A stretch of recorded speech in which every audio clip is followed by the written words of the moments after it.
And we're on. Hi, my name is Ashley Collins. I'm the Communications Coordinator for the Office for Peace and Justice in the Archdiocese of Chicago, and welcome to another live broadcast for hashtag Project CST, where we're taking Catholic social teaching and social mediaizing it. And today we have very special guests, but I will let the rest of Team hashtag Project CST introduce themselves really quickly. So, first, Bethany. Hi, I'm Bethany. I am an intern with the Office for Peace and Justice, and I do lots of behind-the-scenes stuff, so I'm going to stop talking now. And my name is Brianna. I'm also the OPJ communications intern, and I will be the one asking the questions. And just real quick, the person you see there, that's Mick, from L'Arche. Can you just say real quick who you are and what you do? My name's Mick. I'm the Executive Director and Community Leader of L'Arche Chicago, small community for adults with developmental disabilities here on the west side of Chicago. Awesome. Is that short enough?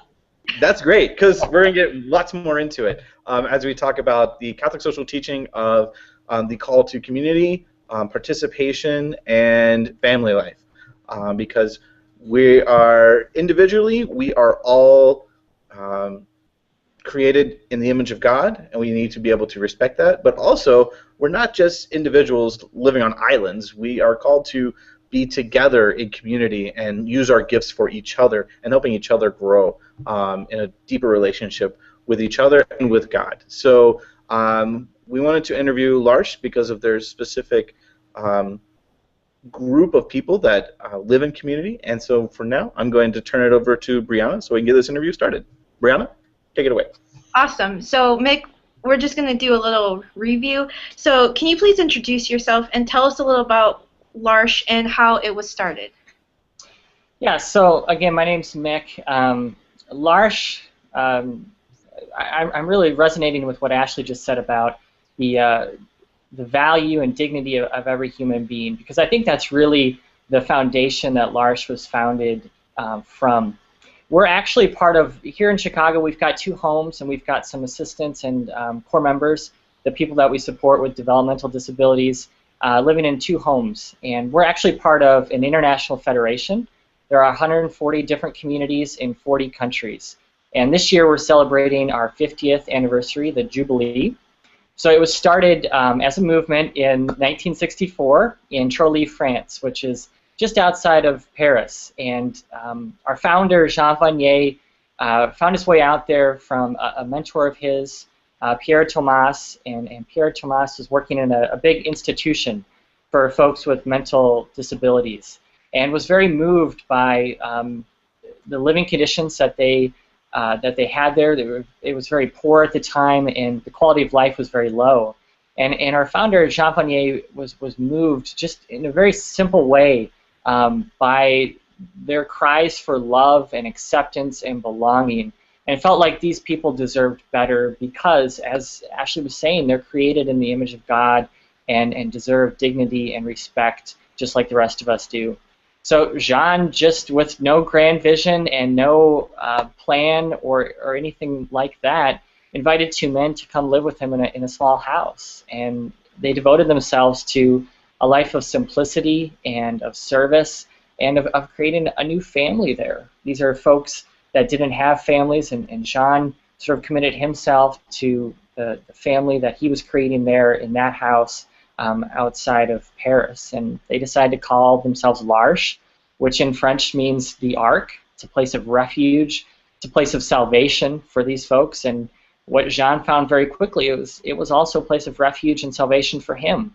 He went going into it thinking he was going to do something good for these people with disabilities, and he left realizing he'd done something good for him. He was transformed by his interaction with them, by their joy and vulnerability, sense of belonging and authenticity, all these profound gifts that folks with developmental disabilities offer us. Jean was moved by and realized that it was a transformative experience. And very quickly, and again without any grand vision, L'Arche grew. It went to India next, and soon it was in 5 different continents and 40 different countries. And here we are today in L'Arche, Chicago, celebrating our 14th anniversary here on the West Side, and we're just really excited about what we're doing and the federation we belong to and our history. Well, congratulations on the anniversary. Thank you. So I think I wanted you mentioned vulnerable as one of those key words, and actually next week we're going to be talking a little bit more about that. But could you dig a little bit deeper into what that means for your community? Yeah, when I speak of vulnerability, I think I'm thinking of it in 2 different senses. One, individuals with disabilities are very vulnerable in the sense that oftentimes there's institutional and societal discrimination that prevents them from achieving their full potential in society. There's just a whole lot of roadblocks set up every direction that they face, and it prevents them from living quality lives of purpose and meaning. So they're very vulnerable to the roadblocks that society and institutions have sort of subtly imposed on them. And we're aware of that, and so that's part of our call as a community to create places of belonging, little arcs of refuge and salvation for these folks. But when I speak of vulnerability, I also speak from another angle, and that's the sense that we are aware of our own brokenness, our own fragility, our own weakness, our own burdens, if you will. And we're not necessarily scared of them. In some senses, we've befriended our vulnerabilities, we've befriended our weaknesses, and the things that, you know, especially in Western society, we're told don't belong in good company. You know, we may not be independent, we may not be the models of strength that our society has taught us defines the value of human life. But we recognize that there's something deeper that really means more, and that's the dignity, the imago Dei, the image of God that's within us. That's what we're sort of aiming at when we talk about vulnerability, that we hold with us an awareness that at the end of the day we're just very weak and fragile image bearers of Christ. Mm-hmm. Beautiful. Thanks, Mick. My next question is, could you talk about why you joined L'Arche and your experience during your time with this community? Yeah, I actually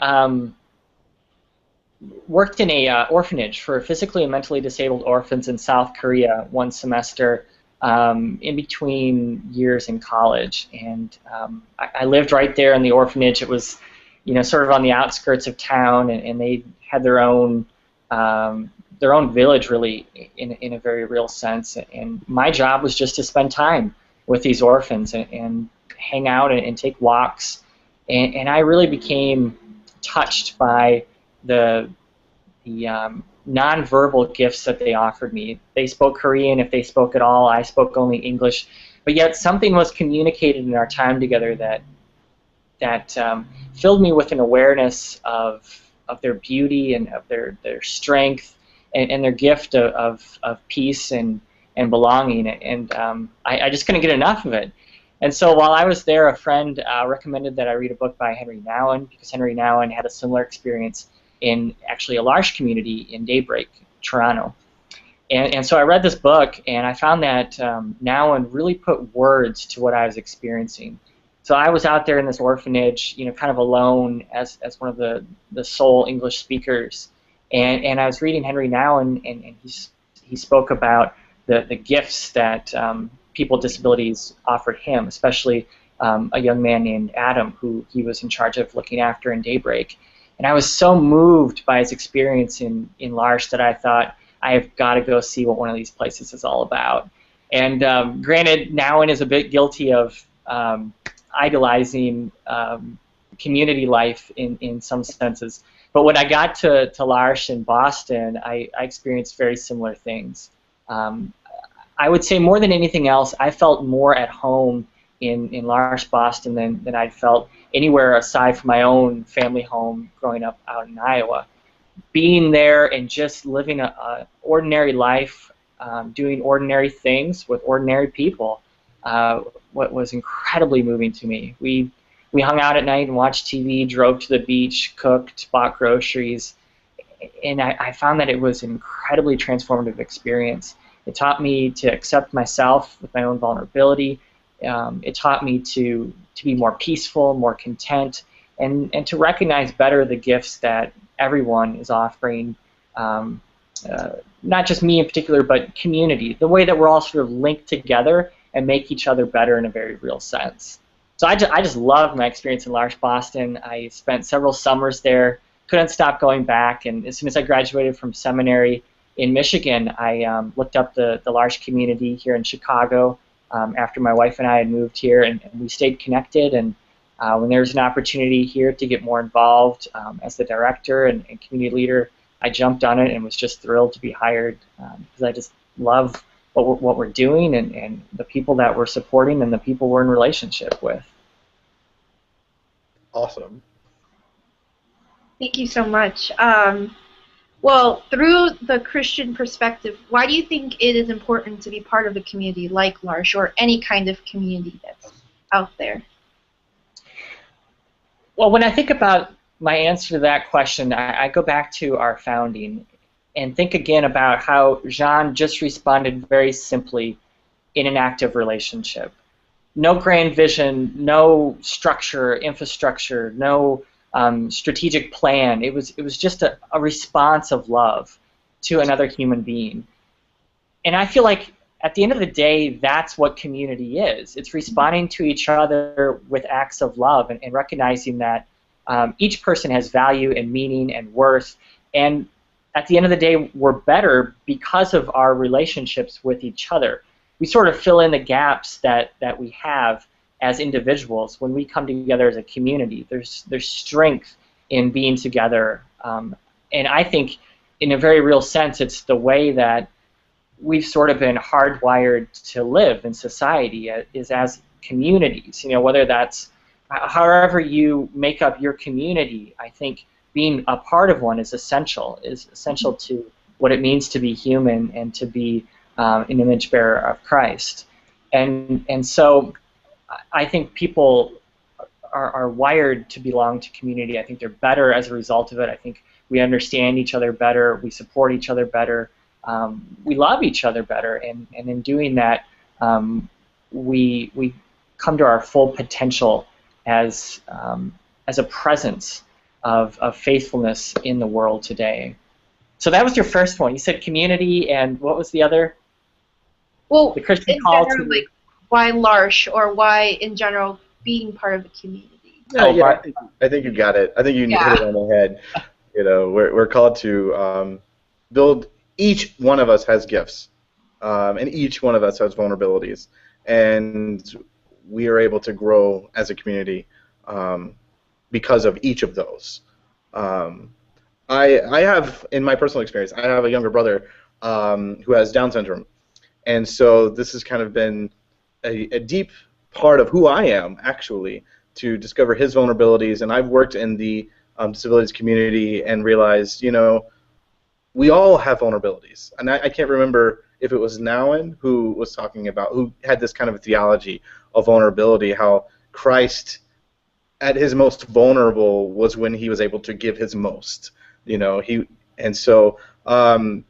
every October we celebrate, Down syndrome awareness or whatnot. And this Bible verse of 1 Corinthians chapter 12 talks about the one body and the many parts.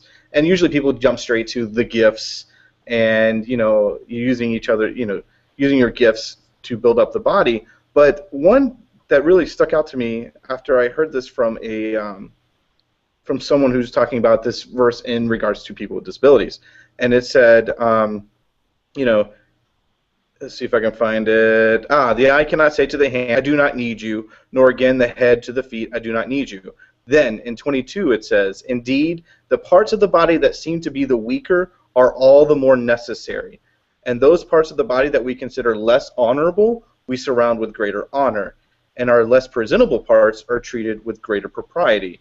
Whereas our more presentable parts do not need this. But God has so constructed the body to give greater honor to a part that is without it. And so when I think about people who have these specific vulnerabilities, like Down syndrome or something like that, they're all the more necessary to the body of Christ. And I can tell you firsthand that my younger brother is all the more necessary to our family because of who he is. So just throwing in some Bible verses there to back up what Mick was saying about these people, you know, they might be cast aside. And we've come a long way in the field of disabilities in the past 40 years.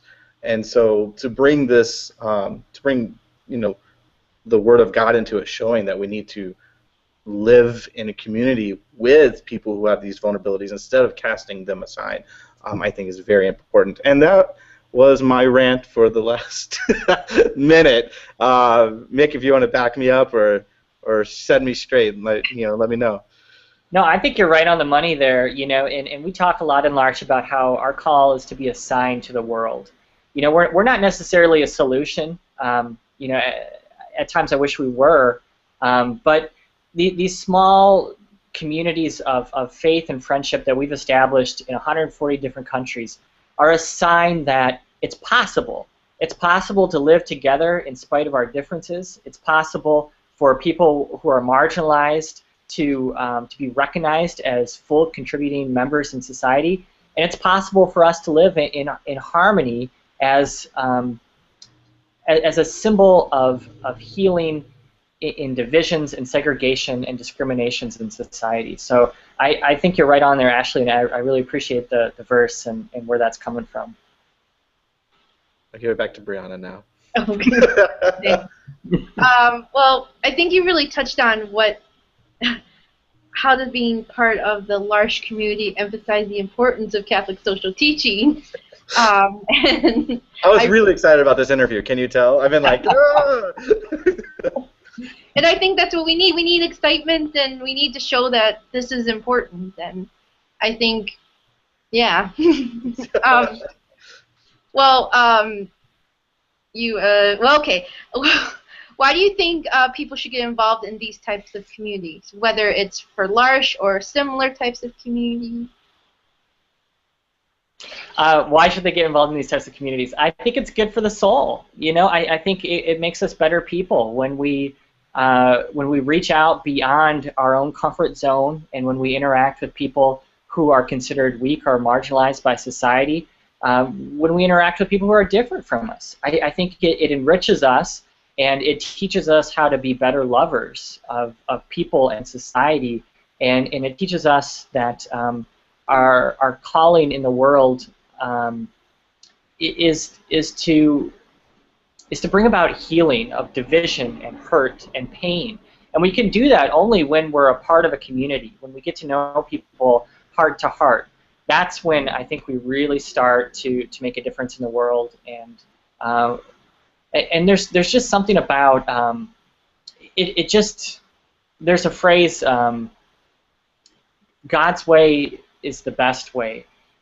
And I like that phrase because it speaks to the way that when you do something that just feels right and makes sense, and you feel a certain amount of contentment and these sorts of things, you know, you deep within you that this is what we've been called to do. This is what I'm called to do as an individual and as a community. And so it's not charity, it's not service, it's not, you know, these individuals aren't objects of pity that we're helping, but it's about entering into authentic relationship where we know deep within us that this is what I'm called to do, if that makes sense. Oh, it totally does. Yeah. Ashley, do you have any more questions? I know you guys said you're celebrating this year. What can people do to connect with you guys if they want to find out more about the awesomeness that's L'Arche Chicago? We are very awesome. we do monthly community nights here in L'Arche Chicago, and it's the second Thursday of every month, 7 p.m., and we invite people right into our homes. And actually, that's where I am right now, in Angel House on the west side of Chicago, 1049 South Austin. And we'll have a community night here next month. This August we'll be at our other house, Interfaith House, which is 1117 South Austin. And you know, it's just a very informal time that we get together and we tell you a little bit about what we're doing as a community and what our mission is, what our vision is.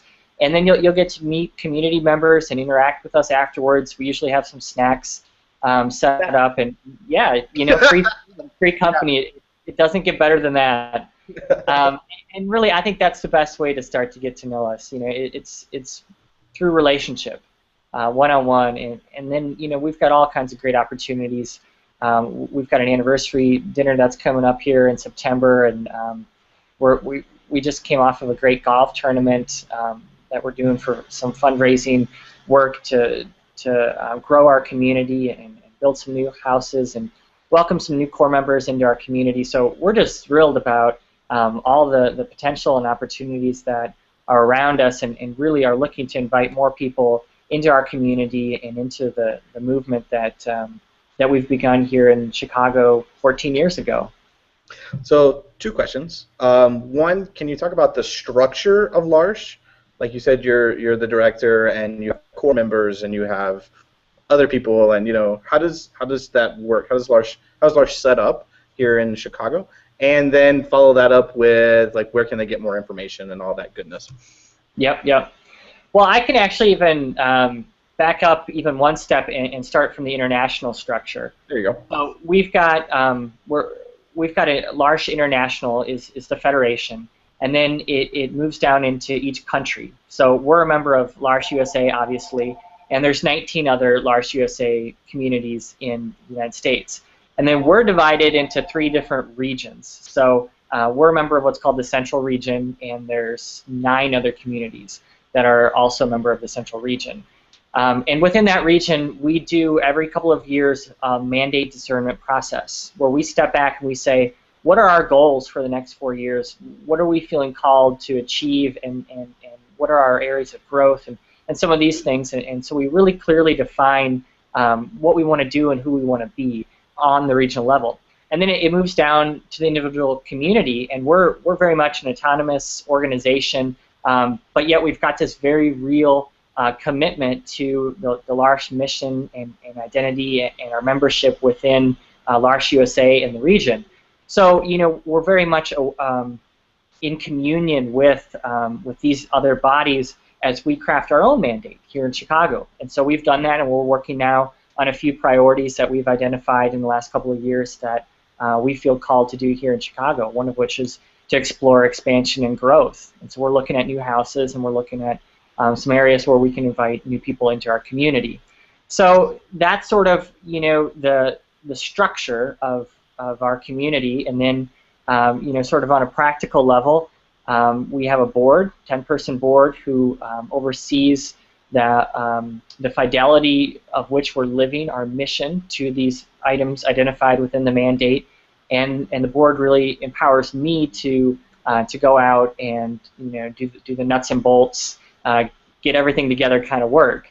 And so I operate sort of with 2 different hats on. One is the director, in which I'm ensuring that we're compliant with the state of Illinois' regulations. Mm-hmm. But yet I also wear this other hat of community leader, where I'm ensuring that we're celebrating our traditions.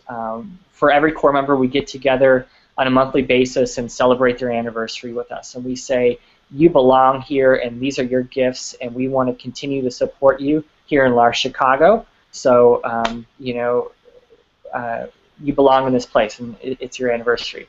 So, that's my sort of community leader hat, and I wear both.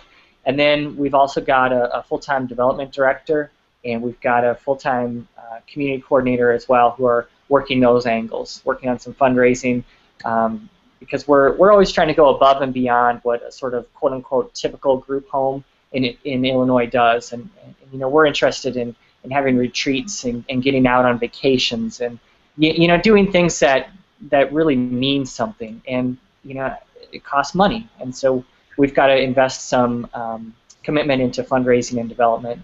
And then we've also got a community coordinator who helps me manage the homes and ensure that we're celebrating the traditions and make sure that we're living well together as a community, because we are all living together well. I don't think I mentioned this earlier, but our assistants, the folks who support our core members, individuals with developmental disabilities, live right in the home.